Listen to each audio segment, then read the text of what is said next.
Hey guys, you're watching AsianCultureVulture.com. We have a director who's called Shahrbanoo Sadat and she's Afghanistani. Not only that, she is here for Cannes Film Festival 2016 for her film Wolf and Sheep, and it is showing at the director's Fortnight. Thank you so much for joining us. How are you?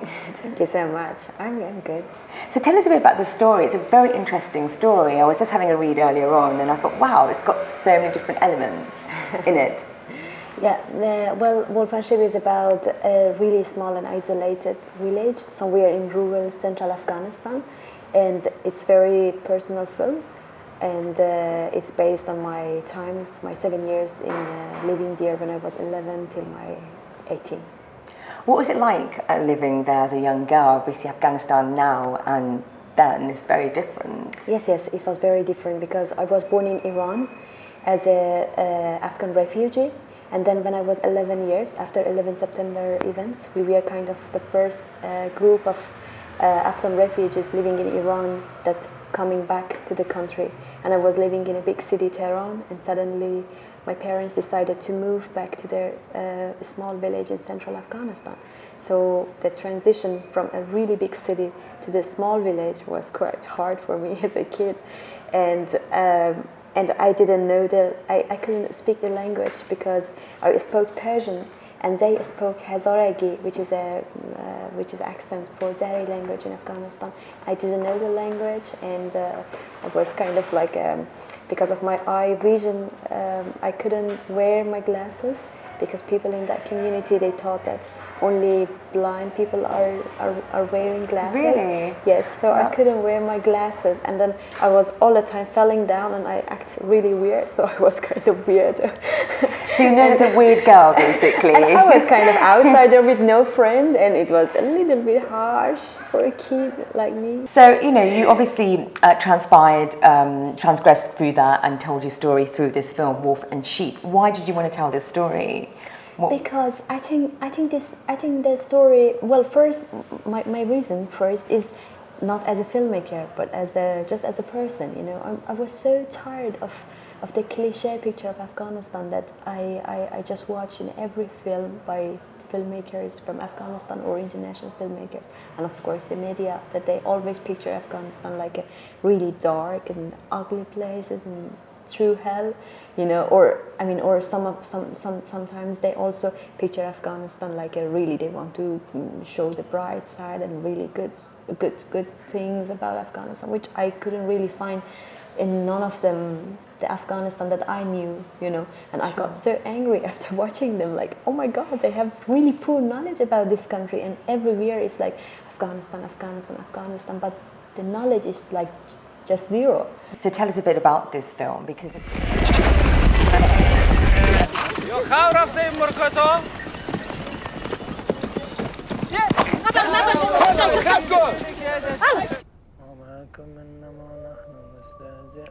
Well, I wanted to make a film about the routine life and everyday life of the people in central Afghanistan, and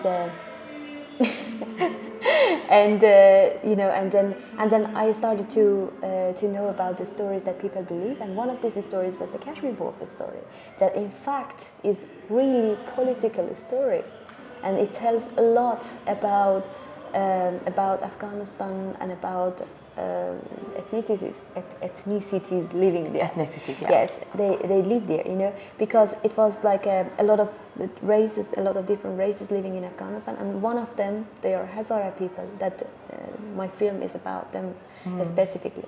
And then on the really time before, when we had a king, the king wanted to kill the leaders from these Hazara people, and then they send his men in a wolf costume to central Afghanistan, where it was really poor and dark area, and it was a lot of wolves all around.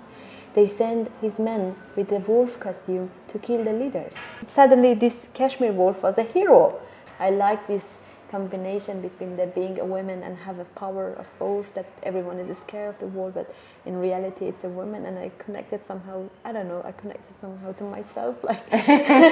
So maybe this is about you, really. Inspired by your life. I'm not green, but it's okay. Yeah, not quite. Coming to Cannes, from that part of the world and Yes. getting a film shown here, it's like an achievement. I mean, Oh my God, was it a yeah. struggle? Was it a struggle? Yes, it was a struggle. Really? I think it was a struggle, yes. I think for me, I'm sure Cannes means a lot for a lot of people, for everyone that have a film here. But for me, as a woman director coming from a country like Afghanistan with no cinema industry, with zero production since 10 years ago, you know, for me it means a lot. It means like, I don't know, it means a lot. I can't express it by words.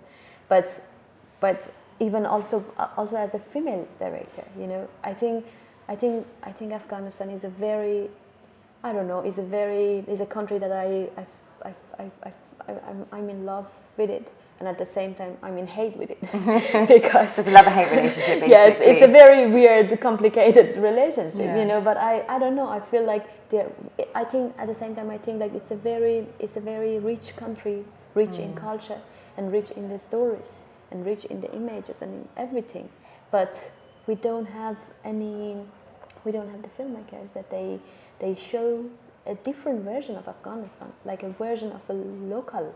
You know, it's not like a tourist version, just showing women in burqa or I don't know, men with the turban or the opium fields. You know, something over this. Something. I mean, I think Afghanistan has a lot of beautiful, strong stories that no one is telling them because they are hard, because the priority for the stories is war and the human rights and this and this and this, and these beautiful stories are just hide somewhere else. Yeah. And people think they are not important because in their mind it's like, oh, we are talking about Afghanistan, but which Afghanistan? The Afghanistan that media and the filmmakers like with a touristic vision they show to the world, and now everyone thinks that Afghanistan is like that, which for me as a local, as an Afghan filmmaker, it's completely it's completely lie. Yeah.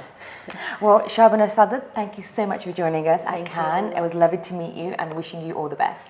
Thank you so much.